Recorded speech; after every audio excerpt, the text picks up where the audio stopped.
Last Sunday was a day Irish athletics will never forget. In 36 magical minutes at the European Indoor Championships in Apeldoorn in the Netherlands, not one, not two, but three medals were taken home by Ireland. At around half four, the medal rush began as Mark English took home bronze in the 800 metres. That was followed by a sensational gold from Sarah Healy in the 3000 metres final as she put her major competition woes behind her. Lastly, there was a historic bronze for Kate O'Connor as she became the first Irish person to secure a major medal in a multi-event discipline in the pentathlon. So all in all, a very special day for Irish athletics and one that we wanted to reflect on. And I'm delighted to be joined by Cathal Dennehy, who covered all the action brilliantly for the Irish Independent. Cathal, how are you? Very good, very good. Breathe in a bit of air, I suppose. It was a very hectic Sunday, so I think the athletes, the media, the fans, everyone is kind of drawing breath at this point. Hectic to say the least. As I said, 36 minutes. You wait for medals and then they all come in a rush like that. It was funny in your piece on Monday, you mentioned that Bob Tisdale and Pat O'Callaghan did win Olympic golds back in 1932 in Los Angeles within a very similar time frame. So it's probably you probably can't quite say it was the greatest hour in the history of Irish athletics, but certainly in the modern day, we haven't seen something quite like this. Is that fair to say? Yeah, no, it was magical really. It was just I think everything clicked was the big thing. I think a lot of times our Irish athletics and Irish athletes go to these events as underdogs. And really if you looked at it, I'd say Sarah Healy was perhaps the only of the one of those three athletes who was perhaps above a 50% medal chance going into the event. Kate O'Connor and Mark English, obviously big chances, but they were the big three that afternoon, and all three of them just absolutely nailed it. It was the best performance each of them could possibly produce on that day and the best result each of them could possibly produce. Sarah Healy went into that 3K as a big contender, but so many championships have gone wrong for her in the past that a lot of people had questions. Is she going to be able to handle this pressure? Is she going to be able to get this right tactically? Is she going to be able to bring out what she's been bringing out through the indoor season? And she did. 14 laps. She did exactly what she had to do, which was absolutely nothing, just sit there and coast. And then she unleashed an absolutely killer kick down that last 50 meters. Mark English, I think, his class has always been clear, but I think what we saw was the importance of the racing intelligence and I would say the racing craft. He ran 801 meters really in that race, hugged the inside the whole way around, saved every meter. That's ultimately what got him that bronze medal. And Kate O'Connor just, I mean, having surpassed herself last month to set the national record over in Estonia, she equaled one personal best and smashed four personal bests in that competition in Estonia last month. And you're looking at it going, wow, that was a huge step forward. Can she possibly take another huge step forward? And she did. I mean, 4 out of 5 events, she set lifetime bests. I think going into that 800 at the end of the day, people were thinking, this looks an awfully lot like another heartbreaking Irish fourth place. And Irish athletics has had more than its share of them in recent years, but she pulled it out of the fire with one of the most courageous performances I've seen from an Irish athlete.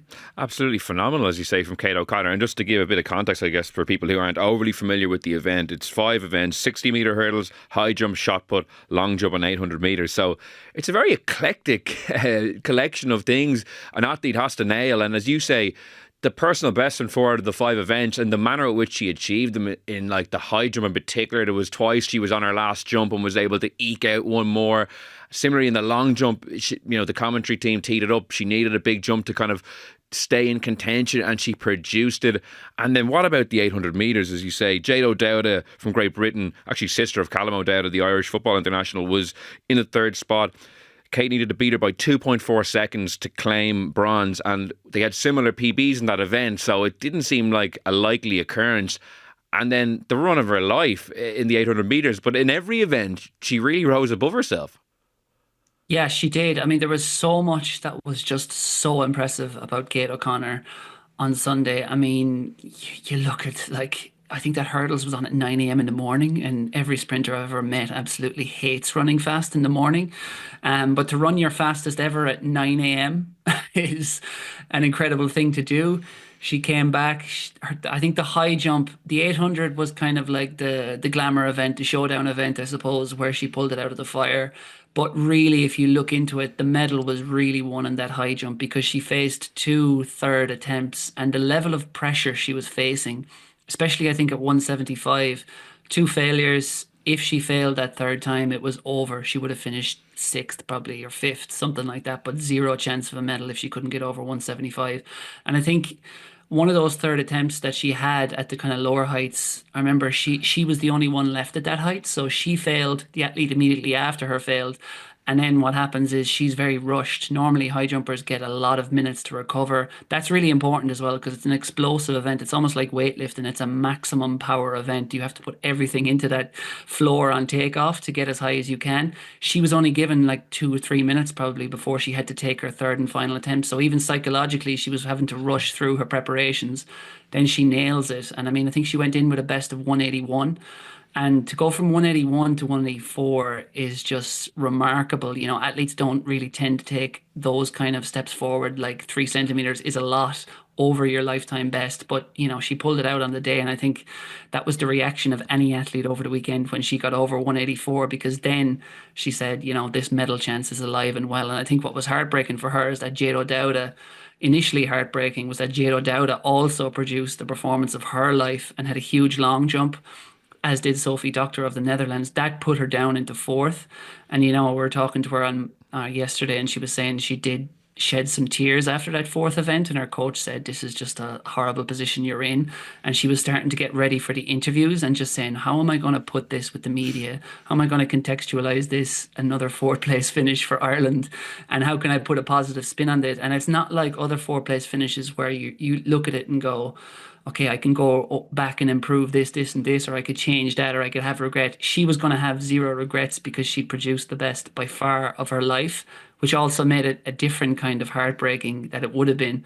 But then, as we all saw what happened in that final 800 meters, you know, all you can do is focus on yourself, produce your best, and just hope that it's enough. And maybe one of your rivals will fall apart. And ultimately, that's what happened to Jado Dowda. I mean, it wasn't really a bad run from Jado Dowda.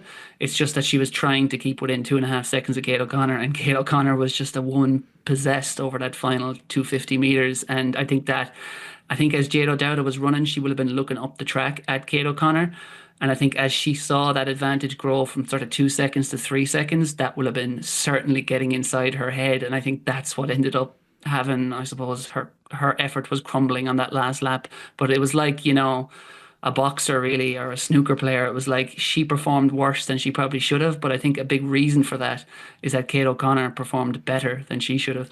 Yeah, ultimately winning by 4.5 seconds over Cato Dowda, or Jado Dowda rather. So, like, it was a fairly comprehensive win, considering, as we said, that the PBs wouldn't maybe have indicated that was the case. And yeah, you do wonder about the psychology of knowing you need to keep within 2.5 seconds of someone to win a medal. Does that mess up your race that you would ordinarily run? Are you kind of trying to run just to keep a certain distance rather than actually attack it the way you might? You wonder if that got in her head. Yeah, I think, you know, Jado Dowda went into that going, okay, one job and one job only, under 2.5 seconds to Kate O'Connor. And there's no way, I mean, yeah, technically athletes are going, I just need to produce my best performance, but there's just no way. It's like in a 400 meters, if you're like, okay, I have my own lane, I need to run my best time to win a medal. But then what happens always is if an athlete around you goes off fast or goes off slow, that does mess with your own race plan, your own psychology. And I think that is what happened with Jado Dowda. She saw, she was probably, she had the same personal best as Kate O'Connor, 211. But I would imagine she was very startled to see Kate O'Connor go off in 64 seconds for the first lap, chasing an Italian, going with an Italian who had a 208 personal best. And then I would imagine she was like, okay, she has to start dying soon. She has to come back to me. But when that didn't happen 3 laps into that race, I would imagine Jado Dowda was thinking, oh crap, she's not coming back. And then that probably forced her to falter even more when Kate O'Connor was running faster than ever really on that last lap. Yeah, and I guess now the World Indoors come into view. I think is it in next week or 2 weeks' time in China, so that the athletes will be moving on. And one thing that really piqued my interest when you were writing about Kate O'Connor is how the Europeans tend to dominate the event. So I was already thinking, is a world medal on the cards in the very near future? Is that a possibility? It absolutely is a possibility. I mean, I was looking at the list there yesterday. It wasn't the official final list, but I think only 14 multi-eventers will go to Nanjing next week. That starts next Friday week. It runs until Sunday week. Same deal. It'll be 1 day competition, 5 events. But yeah, I think 13, if I'm not mistaken, at least 12 anyway, or 13 of the competitors at the Worlds will be Europeans. So it's basically going to be the same field again, plus an American or two, I think. Standard might be a little bit more difficult. But a couple of the big guns are not going to be there. The likes of Nafi TM and Katarina Johnson Thompson, the Olympic and world champion in the heptathlon, they're both missing, I think, as far as I know. So probably if she can produce a similar score, it's gonna have her, I think, top five for sure. And you never know. It's a long old way to China. Athletes handle jet lag in different ways. It's getting to the end of the indoor season now, so for some, fatigue may be a factor, or niggles may be a factor. And she's going there with a fighting chance, which is mad to say, given she could be producing two medals at once. It's not beyond the realms of possibility. But I think it is going to be difficult though, because I think when an athlete has a massive breakthrough like that, there is obviously a level of physical fatigue. And again, I was talking to her yesterday. She was back home. She seemed fine, even though she didn't sleep a wink on Sunday night. But I think the big thing is it's an emotional come down. Like it's like a big game in the World Cup. If Ireland beats South Africa and New Zealand on the group stages and you feel you've summited the mountain, it's kind of hard to just turn around and focus again to go up against Goliath a week later. So it is going to be tricky for Kate O'Connor, but the form she's in, as she said, why not have a go? Why not grab everything she can while she's in this form? Ah, geez, nothing punctures the balloon quite like a reference to a Rugby World Cup and Ireland's inability to get up for a knockout game. It's funny that it feels so hot on the heels of the European indoors to have the World Indoors so quickly. Like that's a very short turnaround. Yeah, it is. Well, the reason for this is that this World Indoor Championships was originally supposed to be held in 2020. It was supposed to be, and obviously the pandemic put paid to that. It was rescheduled again. Pandemic again put paid to that due to China's kind of zero COVID policy that kind of dragged on, and then eventually they found the slot for it because all the preparations were there. So they said, right, 2024, you can finally have your World Indoors, which is, or sorry, 2025, and it's normally only meant to be in even years. So it is an anomaly. This is a rare time you will have a European and World Indoors back to back. And a lot of athletes some athletes are doing both. A lot of them have just chosen one. Kate O'Connor and the other two Irish medalists on Sunday are doing both. So it'd be really interesting to see. I think it could go either way. I think some athletes will go in there and still produce, but like I mentioned, some might have that emotional or physical come down and might just find it hard, the jet lag included, to try and build themselves up for a similar performance next week. Yeah, maybe the shackles might be off to a degree and they might be able to produce an even better run with having maybe banked the medals or some of the other athletes who've just competed. Sarah Healy's a fascinating story, winning gold after so many disappointments in major competitions. I heard her say before she was unbelievable at getting to major competitions and qualifying and booking her ticket, but just delivering then in the pressure cooker hadn't really come together for her. Reading your piece, you mentioned that after the 2022 Europeans, that was four straight kind of underperformances. She had a good World Championship performance in 2023 and then a very disappointing Paris Olympics, which she's touched on about how it was tough to see other athletes who she are real close with performing at their best and she just didn't get to that level. So for her to finally have the ultimate success, getting a gold medal, what does that do for her? Like, and how long and how hard she's had to work to get to that point, considering those near misses? Yeah, it's colossal, I mean, Derval O'Rourke made this point very well on RTE over the weekend in terms of the Irish team, that Sarah was the one with the most to lose and the most to gain from these championships. And I said similar to friends in the mixed zone before, our colleagues in the mixed zone before Sunday's final, because I just thought Sarah Healy's situation was so seismic going into the weekend that it was going to be a very binary result either way. And what I mean by that is either she was going to go and get a medal, and immediately just the presence of a medal, and this isn't really fair on her or other athletes, but the difference between a third place and a fourth place is so big in athletics, and she was going into that probably ranked number two. So you would say fourth on down would be an underperformance for her, even though it might only be a few meters. But that would have been, in sporting terms, a disaster for Sarah Healy, because coming off the back of, like, not every championships was a disappointment over the last 4 or 5 years. But most of them were, especially on the track. And I think she was starting to develop that reputation as an athlete who just couldn't quite produce and deal with the probably psychological pressure that comes with major championships and that change of pace and just athletes around you and the big stadiums, the big crowds. And so I can kind of consider it like a boxer, there's only so many hits you can take. And if she took another hit in that glare of the championship spotlight, you really would have worried for what direction her future career would have gone. And the flip side of that is she had the most to gain from, and if she managed to produce a big run, win a medal, then she was going to shed that championship tag because it's proof that the things she's been working on, the sports psychology efforts she's made in recent years, the move to the training group over in England, all that would benefit her, and it would be proof that she's a different athlete now than she was 2 or 3 years ago. And I mean, that performance was pitch perfect on Sunday. I mean, she just nailed it to perfection. She tracked, in horse racing terms, like we're watching Cheltenham this week, she tracked the favorite. She was on the shoulder of the favorite for those last couple of laps. The one athlete she knew if she's on her shoulder with 100 to go, she's going to be there. And she saved her effort for when it mattered most and hit the front 10 meters from the finish line. It was a masterclass in tactics.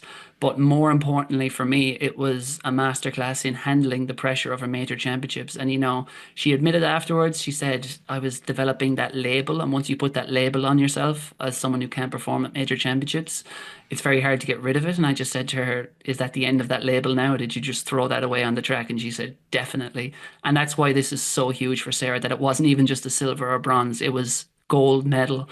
And it was proof forevermore that anytime she feels the nerves in major championships, she will remember Appledorn and she will remember the way she handled it and go, no, I'm a different athlete now than what I was. It's interesting because I suppose sometimes when Irish athletes don't deliver at major competitions, it might be just said, oh, they're just not good enough to compete with the world's best when they're coming up against unbelievable athletes. It's interesting that it was more leveled at her that she was good enough, but it's just she couldn't deal with the pressure or the mental preparation that comes with it. And interesting that she was referring to it that like herself that, oh, I was labelled with that. It's kind of you don't hear that often pointed at other Irish athletes. I wouldn't have thought.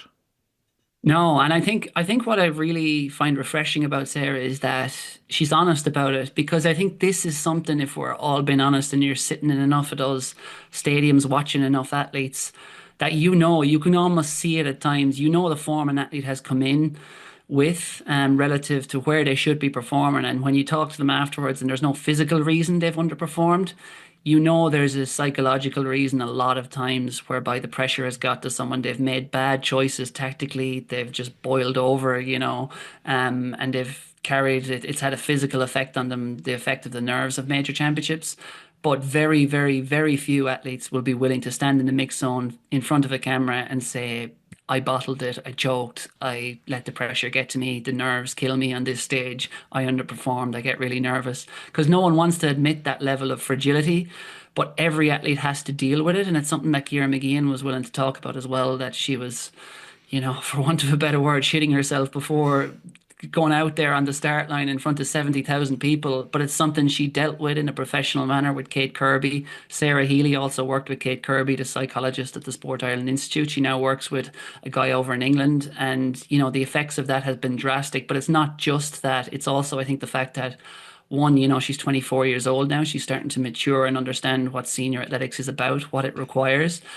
But two, I think also just being in that training group has been huge. I mean, her previous coach in Dublin was brilliant. Sarah was effusive in her praise of Owen Marnell.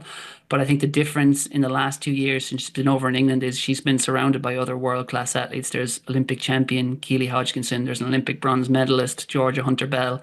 One of her coaches, Jenny Meadows, was a former European indoor champion. So you have people around you who fully understand, and you can have those conversations with, of just how nerve-wracking it is when you're sitting in that call room. I mean, I would almost compare it to like Gladiator when they're in the dungeons underneath the Colosseum and you're just looking out and you're hearing the crowd. I mean, that's what it is. It's a quiet room. You're sitting with the other athletes and you're bricking it basically. And when you talk to athletes about that call room, that is the experience. And I talked to Kate Kirby about this before for a piece I wrote, and she mentioned, yeah, that is the point where you can't win the race, but an awful lot of races are lost in that call room and in the kind of negative thought patterns that can develop in athletes. But Sarah has very much got a grasp on that over the last year or so, and I think we're going to see a very different Sarah Healy going forward.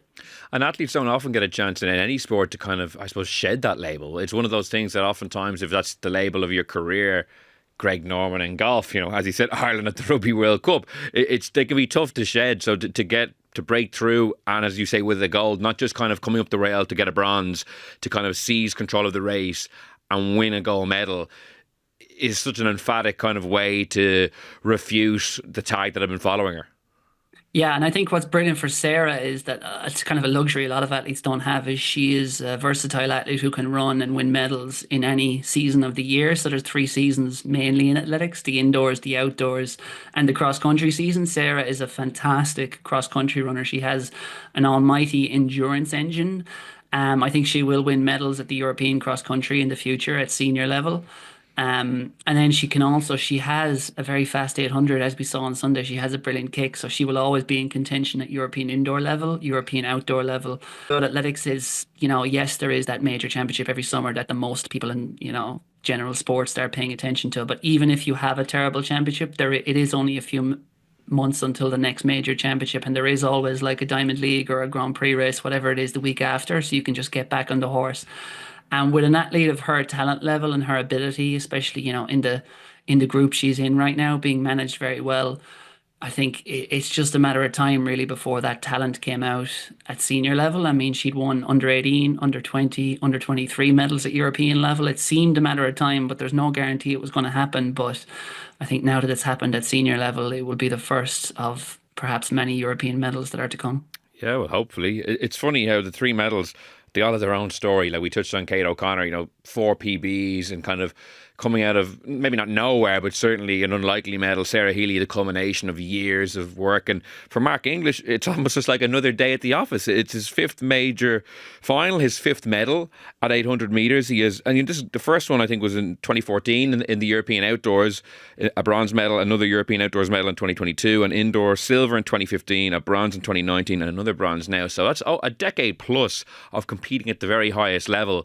He's quite an understated person in the media. Like he wouldn't be maybe as emotional or as gregarious as some of the other athletes when they achieve big things, but he's kind of somewhat quietly, albeit a lot of people know who he is, put together this very impressive CV, as I said, spanning over 10 years and another European indoor bronze to add to the collection. Yeah, it is. And especially in the 800 meters, because there aren't many people winning medals in the 800 meters over the age of 30. I think Mark turns 32 next week. And yeah, the longevity is astonishing. And Mark was such a talented 15, 16, 17-year-old that he faced a lot of criticism. Some of it just whispers between people in Irish athletics. Some of it would be posted on social media saying, oh, he doesn't train hard because he could kind of come at the 800 from that low mileage kind of speed and power approach. And a lot of people used to critique him. He's faced a lot of stuff from pundits on RTE over the years, questioning his choices. He's jumped around coaches and things like that. But yeah, I mean, a lot of people would have thought Mark English, and I know he believes himself, he'd be capable of a world or Olympic final in an outdoor championship. He has never made a world or Olympic final outdoors, which sometimes it's been bad luck, sometimes it's been injuries, sometimes maybe tactical choices or the luck of the draw in the semi-finals. He hasn't made it. He's come close many times. I think he's capable of doing that in Tokyo later this year, in what is likely his final season. But yeah, five European medals, two outdoors, three indoors, and he's almost done them in like 2 or 3 year blocks apart. He just consistently is able to show up at that level.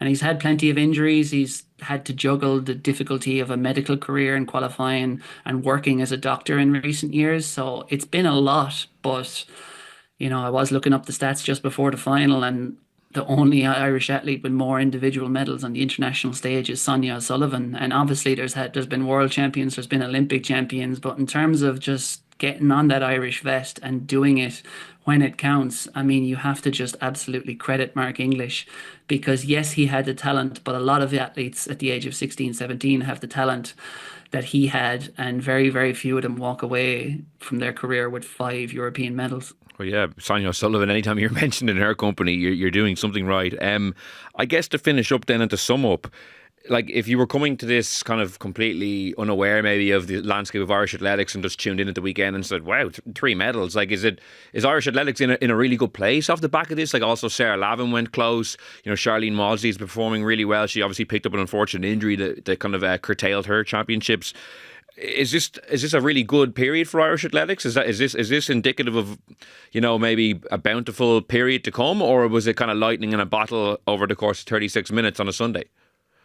I think it's a little bit of both. I mean, looking at that championship, I think we're chatting in the media as we always do. How many medals is it going to be this weekend? And The maximum it could have been was four, and but it also could have been zero just as easily.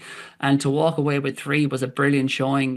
Things just clicked for them on the day. But that is a reflection of the strength in Irish athletics at the moment, and just how you do have a very, very, very strong generation there they all have their own little high performance setups. A lot of them are based abroad, some of them are based at home with foreign coaches, like some Mark English doing that at the moment. And yeah, I think there's just a generation now that is going to be consistently delivering medals on the European indoor, the European outdoor stage, the European cross country stage. And you have a couple of generational talents, Ciara McGeehan in recent years and Rashida Adeleke, obviously, who will be carrying the can in the next few years. I think there's with the likes of Charlene Maudsley and Rashida, I think there's potential for mixed relay or women's relay medals, perhaps at global level in the years ahead, if the numbers three and four can be up to the mark of that Sophie Becker and Phil Healy were last year. But I think really, yeah, at global level, it just requires, I'm talking World Outdoor Championships, I'm talking Olympic Games, it requires a super talent, like a complete outlier talent to get a medal at that level. Ultimately, on all evidence, really, Ireland has two of those athletes at the moment. They were the two fourth placers in Budapest 2 years ago, Rashida and Ciara. And if you look at them, Rashida was, a complete outlier as a junior all the way coming through. Ciara was a world under 20 silver medalist. That's the kind of level of talent you need to be bringing to senior level, along with a brilliant support network and a brilliant environment to be able to deliver medals at the very highest level. But Ireland has a couple of those at the moment, and it also has this other group who are fully capable of delivering European medals repeatedly. And who knows, the likes of Sarah Healy, if they can continue to take another step forward, will certainly be a contender in that global level, looking towards kind of top six positions, knocking on the doors perhaps of a medal at the highest levels. Well, it's certainly encouraging. You name checked a lot of people there, and as we said, the World Indoors in a couple of 10 days time they kick off or so. You never know. Kate O'Connor, I have a feeling as I said, you got me excited with that one throwaway line about the Europeans. Yeah, and World Indoors as well. There's a lot of, like, you look at Mark English, he's gone in there. Like, a lot of people are skipping the World Indoors. I don't know, is it hesitancy about going back to China, or is it the jet lag or the length of that trip, whatever it is. But a lot of athletes are skipping the World Indoor Championships this year from, say, the US and other places. So who knows? Ireland will be going there, like with Kate O'Connor, with Sarah Healy, with Mark English. If you looked at it on paper, you would probably say, yeah, there's going to be zero medals for Ireland. But at the same time, you would not be putting money on zero medals for Ireland, because the way they're performing and with a little bit of luck in the draw, I wouldn't put it past any of them to sneak a medal out there. Well, it'll certainly be one to watch out for in a week's time or so. For now, Cathal, thanks so much for your expertise and your insight. Cheers. Thank you.